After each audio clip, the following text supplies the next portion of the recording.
போயிருச்சு, கடைசியில ஒரு சொட்டு ரத்தம் கூட சிந்துறதுக்கு. அந்த சூழ்நிலையில கூட அவ்வளவு கஷ்டப்படுத்தினவங்கள கூட பார்த்து நம் தேவன் சொல்றாரு, பிதாவே, எரிச்சல், பழிவாங்குற தன்மை, நிம்மதியே இல்லாத சூழ்நிலை, அந்த தேவன் சொல்றாரு அதெல்லாம் ஒதுக்கி வச்சிரு. நீங்க நினைக்கலாம், என்கிட்ட இருந்து அவங்க பறித்த விஷயங்கள் எவ்வளவோ, நான் இழந்த விஷயங்கள் எவ்வளவோ, நான் பட்ட காயங்கள் எவ்வளவோ, சொல்லப்போனா நம்ம மன்னிக்கப்பட்டிருக்கிறோம். ஆனா அந்த உணர்வு எப்போ வருது? நம்ம 4 பேருக்கு மன்னிக்கும் போதுதான் நானே மன்னிக்கிறேன். ஆஃப்டர் ஆல் ஒரு மனுஷனே, கிறிஸ்து உங்களுக்கு மன்னித்தது போல நீங்களும் ஒருவருக்கு ஒருவர் மன்னிப்பை கொடுங்க.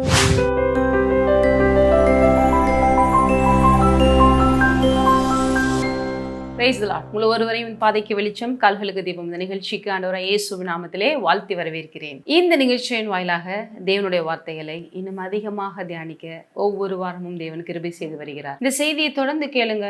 கொஞ்சம் நமக்கு டைம் எடுத்து கேட்கும் பொழுது இன்னும் தேவனுடைய சத்தியங்களை ஆழமாக புரிந்து கொள்ள முடியும். மார்னிங்ல வர்ற அன்புடன் அப்பா அந்த டெய்லி டிவோஷன் பார்த்தீங்கன்னா ஒரு 5 மினிட்ஸ்க்குள்ள தான் நம்ம பேச முடியும். ஆனால் இது நமக்கு கிட்டத்தட்ட ஒரு 20 மினிட்ஸ்க்கு ஒரு டைம் இருக்கிறதுனால அதிகமாக ஆழமாக நம்ம கருத்துக்களை வெளிப்படுத்த ஒரு வாய்ப்பாக இருக்கிறது. ஆகவே தொடர்ந்து கேளுங்கள், கேட்ட அநேகருக்கு ஷேர் பண்ணுங்க, கேட்டதை ஃபாலோ பண்ணுங்க. இன்றைக்கு பாருங்க, நம் தேவன் அவரிடத்துல பிடித்த, எல்லாருக்கும் பிடித்த ஒரு மிகப்பெரிய குணமே என்ன? அவர் நம்முடைய எல்லா தவறுகளையும் மன்னிக்கிறவராயிருக்கிறார். ஹல்லேலூயா. அந்த அன்பு தான் அது செய்யுது பாருங்க. தேவனை ஏன் எல்லாருக்கும் ரொம்ப பிடிக்குது அப்படின்னா, நம்ம எவ்வளோ தவறுகள் செய்தாலும் நம்மளை மறுபடியும் மன்னித்து, அந்த அன்பை கொண்டு நம்மளை மறுபடியும் சுத்திகரித்து, அவருடைய அந்த பரிசுத்தத்தால் நம்மளை மறுபடியும் அலங்கரித்து நம்மளை வாழ வைக்கிற தேவனாக இருக்கிறார். அப்படிப்பட்ட தேவன் தன்னுடைய உயிரை இந்த உலகத்துல கொடுத்து சிலுவையில லாஸ்ட் மினிட்ல பேசுகிற அந்த கடைசி வார்த்தையில கூட நம்மை மன்னிக்கும் விதத்துல அந்த வார்த்தைகளை வெளிப்படுத்தினார். என்னன்னு எல்லாருக்குமே தெரியும். இதாவே இவர்களுக்கு மன்னியும், தாங்கள் செய்கிறது இன்னது என்று அறியாதிருக்கிறார்களே என்று சொன்னார். பாருங்க, இந்த மாதிரி எத்தனை பேரால சொல்ல முடியும்? சொல்லவே முடியாது. ஆனால் தேவன் சொன்னார். ஏன்? அவர் ஒரு மனிதனா இருந்தா தானேங்க, அவர் தேவன் தானே, அதனால சொல்லிட்டார் அப்படிங்கிறத மட்டும் நினைச்சிடாதீங்க. ஒரு மனிதனாகவும் 100% இருந்தார், மனிதனாகவும் 100% இருந்தது போல தேவனாகவும் 100% இருந்தார். ஆனாலும் பிதாவினுடைய அன்பு, ஆவியானவர் அவர் இதயத்துல ஊற்றின அந்த அன்பு அவரை அப்படி செய்ய வைத்தது. அதே அந்த ஆவியானவர், அதே அந்த இயேசு, அதே அந்த கிருபை நமக்கும் இப்பொழுது தேவனுடைய ரத்தத்தை விசுவாசிகள் கொடுக்கப்பட்டிருக்கிறதுனால நமக்குள்ளேயும் இந்த அன்பு இருக்கிறதுனால நாமும் இப்படி மன்னிக்க முடியும். எந்த எக்ஸ்ட்ரீம்னா, தன்னை அவ்வளவாக அடித்தவர்கள், துன்பப்படுத்தினவர்கள், காயப்படுத்தினவர்கள், ஏளனம் பண்ணினவர்கள், பரியாசம் பண்ணினவர்கள், மறுதலித்தவர்கள், சொல்ல முடியாத வலி, வேதனை, மரண அவஸ்தை, எல்லா ரத்தமும் போயிருச்சு, கடைசியில ஒரு சொட்டு ரத்தம் கூட சிந்துறதுக்கு. அந்த சூழ்நிலையில கூட அவ்வளவு கஷ்டப்படுத்தினவங்கள கூட பார்த்து நம் தேவன் சொல்றாரு, பிதாவே, இவர்களுக்கு மன்னியும். அதுக்கடுத்து என்ன சொல்றாரு? இவங்க செய்யறது என்ன தெரியாம செய்யறாங்க. என்ன ஒரு வெளிப்பாடு பாருங்க தேவனுக்கு, என்ன ஒரு அன்பு. ஏனென்றால் நம்ம பாவத்துல இருந்து அந்த பாவம் நம்மளை ஒரு மூளையற்றவர்களாக, அன்பற்றவர்களாக, ஒரு நல்ல ஒரு இருதயமற்றவர்களாக, ஒளியின் பிள்ளைகளாக நம்ம உருவாக்கப்பட்டோம். ஆனால் பாவம் நம்மளை இருளில கொண்டு போய் குருடனாக மாற்றி விட்டது. தேவனுடைய அந்த உறவுல இல்லாததுனால பிசாசனோட சேர்ந்து எல்லா விதத்திலும் கீழ்த்தரமாய் போய்விட்டோம். நம்மளுடைய எல்லாமே அப்நார்மலா போச்சு. நம்முடைய படைப்பு, தேவன் நம்மளை அவரை போல் உருவாக்கினார். எல்லாத்தையும் இழந்து நம்மளே பாருங்க, பரதேசி மாதிரி, பைத்தியம் மாதிரி நம்ம இருக்கிறோம். ஆகவே தேவன் நம்மளுடைய சூழ்நிலை நல்லா புரிந்து கொண்டுதான் சொல்றாரு, இவர்கள் தாங்கள் செய்கிறது என்னதென்று அறியாதிருக்கிறார்கள். ஆனால் நான் இவர்களுக்காக மரித்து இவர்களை நான் மாற்றுவேன். அதுக்கு நான் மரிக்கணும். நான் மரிச்சாதான் அவங்களுக்குள்ள போய் நான் மறுபடியும் அவங்கள புது சிருஷ்டியா மாற்றி என்னை போல கொண்டு வர முடியும், வாழ வைக்க முடியும். எவ்வளவு பெரிய தேவனுடைய அன்பு பாருங்க. இன்றைக்கு நமக்கு இந்த மன்னிப்பு இருக்கிறதா? நமக்கு தேவனிடந்து மன்னிப்பு இருக்கிறது. நமக்கு கொடுத்த இந்த மன்னிப்பை மற்றவர்களுக்கு நம்மளால கொடுக்க முடிகிறதா அப்படிங்கிறது கண்டிப்பாக நம்ம ஒவ்வொருவரும் அறிய வேண்டும். ஏன்னா அந்த மன்னிப்புங்கிறது ஏதோ நம்ம செய்யறது ஒன்று மட்டும் இல்லை, தேவன் நமக்குள்ள இருந்து செய்யறது. இதுல ஏதோ மற்றவங்களுக்கு தான் சரிங்க நம்ம மன்னிச்சு விட்டா அவனுக்கு லாபம் அப்படின்னு இல்லை, உங்களுக்கும் மிகப்பெரிய ஆசீர்வாதம் இருக்கு. ஏனென்றால் மன்னிக்கும் போது தேவனுடைய அந்த சித்தத்தை நீங்க நிறைவேற்றுறதுனால தேவனுடைய அந்த தெய்வீக சமாதானம் உங்களை இருதயத்தை முதல்ல ஆண்டு கொள்ளுது. உங்களுக்கு முன்னாடி எப்பயுமே ஜீவனும் மரணமும் இருக்கு. ஆனால் தேவன் என்ன சொல்றாரு? நீயும் ஒரு சந்ததியும் பிழைத்திருக்கும்படி ஜீவனை தெரிந்து கொள். அப்போ நீ சூஸ் பண்ணு, நீ பீஸை சூஸ் பண்ணு, நீ சமாதானத்தை சூஸ் பண்ணு. இந்த மன்னிப்பு இல்லாத போது நம்ம இருதயம் எப்படி இருக்கு? அங்கலாய்க்குது. வெறுப்பு, கசப்பு, கோபம், எரிச்சல், பழிவாங்குற தன்மை, நிம்மதியே இல்லாத சூழ்நிலை. ஆனால் தேவன் சொல்றாரு, அதெல்லாம் ஒதுக்கி வச்சிரு. நான் அதெல்லாம் பார்த்துக்கிறேன், யுத்தம் என்னுடையது, நான் எல்லாவற்றையும் நான் அவங்களுக்கு நான் புரிய வைக்கிறேன், நான் உன் சார்பில் செயலாற்றேன், நான் உன் நீதியை வெளிச்சத்தை போலும் உன் நியாயத்தை பட்ட பகலை போல விளங்க பண்ணுறேன், அவங்க அறியாமல் செய்கிறாங்க, அவங்களுக்கு நான் அறிவை கொடுக்குறேன், வெளிச்சத்தை காட்டி அவர்களை மாற்றேன், அவர்களே உன்னிடத்தில் சமாதானம் பண்ணி வரும்படி செய்வேன், அவர்கள் வாயால் உன்னை புகழும்படி செய்வேன். ஆகவே நீ மன்னி, நீ என்ன பண்ணு, என்னுடைய வார்த்தைகளை மாத்திரம் கான்சென்ட்ரேட் பண்ணு, எப்பொழுதும் என்னோட சமாதானத்தில் நீ சந்தோஷமாயிரு. நீங்க நினைக்கலாம், என்கிட்ட இருந்து அவங்க பறித்த விஷயங்கள் எவ்வளவோ, நான் இழந்த விஷயங்கள் எவ்வளவோ, நான் பட்ட காயங்கள் எவ்வளவோ, அவமானங்கள் எவ்வளவோ விஷயங்கள் பட்டன, இதுக்கெல்லாம் என்ன அப்படின்னு நினைக்கலாம். அது எல்லாவற்றையும் தேவன் நீங்கள் மன்னிக்கும் பொழுது உங்களுக்கு இந்த சமாதானத்தின் மூலமாக மட்டுமல்ல, எல்லா விதத்திலும் ஏழத்தனையாக நூறத்தனையாக திரும்ப கொடுக்கிறவராக இருக்கிறார், அவருடைய வார்த்தை கீழ்ப்படுகிறதுனால. ஏனென்றால் பிதா நமக்கு அவ்வளவாய் மன்னித்திருக்கிறார், கிறிஸ்து நமக்கு மன்னித்தது போல. அதில் ஒரு எடுத்துக்காட்டு பார்த்தீங்கன்னா, மத்தேயுல உங்களுக்கு 18ஆம் அதிகாரத்தில் இது சம்மந்தமாக இயேசுகிட்ட வந்து பேதுரு கேட்குறாரு, எவ்வளோ தூரம் மன்னிக்கணும் அப்படின்னு சொல்லிட்டு. பாருங்க 21 பேர் இடத்துல வந்து, ஆண்டவரே என் சகோதரன் எனக்கு விரோதமாய் குற்றம் செய்து வந்தால் நான் எத்தனை தரம் மன்னிக்க வேண்டும்? 7 தரம் மட்டுமோ என்றான். அதற்கு இயேசு 7 தரம் மட்டுமல்ல 7 தரம். அப்படின்னா என்ன? அன்லிமிட்டடா, அதுக்கு வந்து முடிவே இல்லைப்பா, மன்னிச்சுக்கிட்டே இரு. அப்போ அவங்க தப்பு பண்ணிக்கிட்டே இருப்பாங்க, மன்னிச்சுட்டே இருக்கணுமா? அது என்ன காமிக்குது அப்படின்னா, அவர்கள் இந்த உலகத்தில் இருக்கிறதுனால, பிசாசனுடைய அந்த கண்ட்ரோலில் இருக்கிறதுனால அவங்க செய்கிறது என்னன்னு தெரியாமல் செய்கிறாங்க. நீ மன்னிச்சுட்டு நீ உன் வழியில், தேவனோட வழியில் நீ போயிட்டே இரு, உனக்கு எந்த விதத்திலும் இடர் இல்லாமல் நீ பார்த்துக்கொள், கர்த்தர் உன் சார்பிலே செயலாற்றி காரியங்களை நன்மையாக முடிய பண்ணுவார்.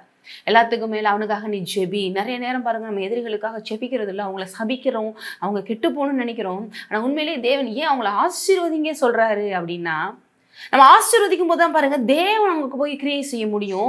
தேவனுக்கு கிரியை செய்யும் போது தான் பாருங்க அவன் தான் ஒரு சூழ்நிலையில, இருளான சூழ்நிலையில இருக்கிறதே அவன் ரியலைஸ் பண்ண முடியும், பிசாசின் கையில் இருக்கிறதே அவன் ரியலைஸ் பண்ண முடியும், பாவத்திலையும் சாபத்திலையும் இருக்கிறத அவன் ரியலைஸ் பண்ண முடியும், செய்கிறதெல்லாம் தப்புங்க அவன் ரியலைஸ் பண்ண முடியும்.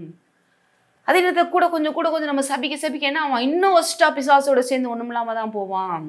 அதனால தான் பாருங்கள் ஆசீர்வதிங்கிறார். அப்போ இங்கே மன்னிக்கிறதுக்கு கூட நம்ம தேவனிடத்துலேருந்து மன்னிப்பு பெற்றிருக்கிறோம். அதுக்கு இந்த இடத்துல பேதுருக்கு சொல்கிறது மட்டும் இல்லாமல், மன்னிச்சுக்கிட்டே இரு, நம்ம கஷ்டமாக இருக்குது, ஆனால் நம்ம எவ்வளோ தப்பு பண்ணாலும் தேவன் தொடர்ந்து மன்னிச்சுக்கிட்டு தான் இருக்கிறார். இன்றைக்கி நம்ம தேவனோட பிள்ளையாக மாறினாலும் ஒவ்வொரு நொடியும் நம்ம 100% கரெக்டாக இருக்கிறோமானா இல்லைன்னு தான் சொல்லலாம். தெரிஞ்சோ தெரியாமலும் அநேக தவறுகள் நடக்குது, ஆனால் தேவன் மன்னிக்கிறாரா? மன்னிக்கிறார். அப்படி கணக்கு பார்த்து நம்மகிட்ட பனிஷ்மெண்ட் கொடுத்து இது பண்ணணும்னா யாருமே தேர மாட்டாங்க உலகத்தில், இல்லையா?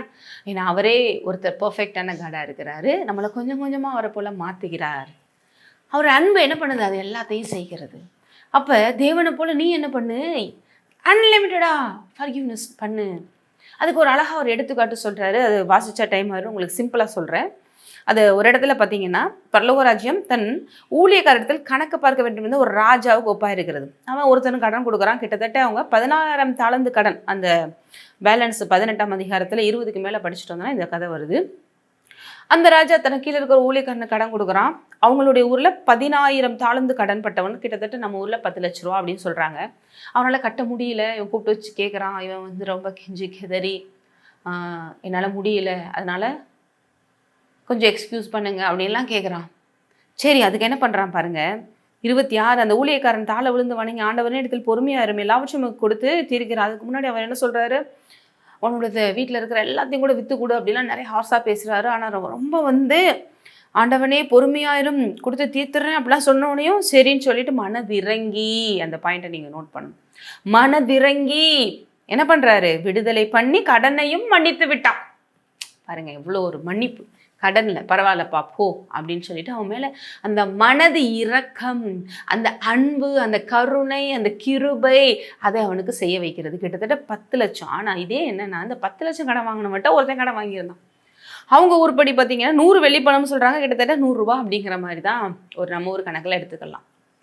ஆனால் இவன் அதுக்காக அந்த ஊழியக்காரனை போட்டு எவ்வளவோ பாடுபடுத்தி அங்கே போட்டிருக்கு பாருங்கள். அவனும் வந்து எவ்வளவோ இவனை மாதிரி போய் பொறுமையாயிரம் எல்லாத்தையும் கொடுத்து தீர்க்கிறேன்லாம் கேட்குறான். ஆனால் சம்மதியாமல் கடனை தொடுக்கும் வரைக்கும் அவனை காவலில் போட்டு வச்சு அவனை தொண்டையை நெரிச்சு நீ பட்ட கடனை கொடுத்து தீரணும்னு சொல்லி ரொம்ப அவனை அடித்து துன்பப்படுத்தி ஜெயிலே போட்டான். இது தெரிஞ்ச அந்த 10 லட்சம் கடன் கொடுத்த அந்த ராஜா, அந்த மெயினான ஓனரு, இந்த ஆளை கூப்பிட்டு அனுப்பி நீ பண்ணது சரியில்லை அப்படின்னு சொல்லி பேசுகிறாரு பாருங்கள். 32 பொல்லாத ஊழியக்காரனே, நீ என்னை வேண்டிக் கொண்டபடினால் அந்த கடன் முழுவதையும் உனக்கு மன்னித்து விட்டேன். நான் உனக்கு இறங்கினது போல நீயும் உன் வேலைக்காரனுக்கு இறங்க வேண்டாமோ என்று சொல்லி கோபமடைந்து கடனையெல்லாம் தீர்க்க மட்டும் அவனையும் ஜெயிலில் போட்டு வைக்கிறான். அப்போ சொல்றாரு 35, நீங்களும் அவனவன் தன் தன் சகோதரன் செய்த தப்பிதங்களை மனப்பூர்வமாய் மன்னியாமற் போனால் பரமபிதா உங்களுக்கு இப்படியே செய்வார். அப்போ பாருங்க, மன்னிப்பு கொடுக்கும் போது தான் நமக்கு மன்னிப்பு கிடைக்குது. இன்னும் சொல்லப்போனால் நம்ம மன்னிக்கப்பட்டிருக்கிறோம். ஆனால் அந்த உணர்வு எப்போ வருது? நம்ம 4 பேருக்கு மன்னிக்கும் போது தான். நானே மன்னிக்கிறேன், ஆஃப்டர் ஆல் ஒரு மனுஷனே, தேவன் என்னை மன்னிக்க மாட்டாரா?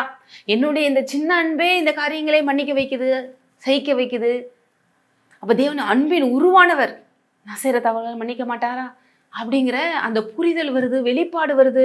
நாளைக்கு நம்ம தெரிஞ்சோ தெரியாமலோ பெரிய தவறுகளை செஞ்சால் கூட தேவன்கிட்ட தைரியமாக போய் மன்னிப்பை கேட்டு மனம் இறங்கி அவர் நமக்கு மறுபடியும் சான்ஸை கொடுப்பார்னு ஒரு நம்பிக்கை வருது. ஏன்னா நம்ம என்றைக்குமே கரெக்டாக இருப்போமா அப்படின்னு சொல்ல முடியாது. ஏதாவது ஒரு நேரம் ஏதாவது ஒரு தப்பு பண்ணிடுறோம். நான் சொன்ன மாதிரி தெரிஞ்சோ தெரியாமலும். ஆனால் தைரியமாக தேவன்கிட்ட போய், இந்த கெட்ட குமாரன் போய் என் தகப்பன்ட்ட நான் போகிறேன், அங்கே போனால் எனக்கு அட்லீஸ்ட் இந்த சாப்பாடாவது கிடைக்கும், என்ன நடந்தாலும் பரவாயில்லன்னு போகிற மாதிரி தேவன்கிட்ட திரும்பி வரும்பொழுது அவர் மன்னிப்பாருங்கிற அந்த குணம் நம்ம 4 பேருக்கு மன்னிக்கும் போதான் பாருங்க, நமக்கு அது ஸ்ட்ரைக் ஆகுது.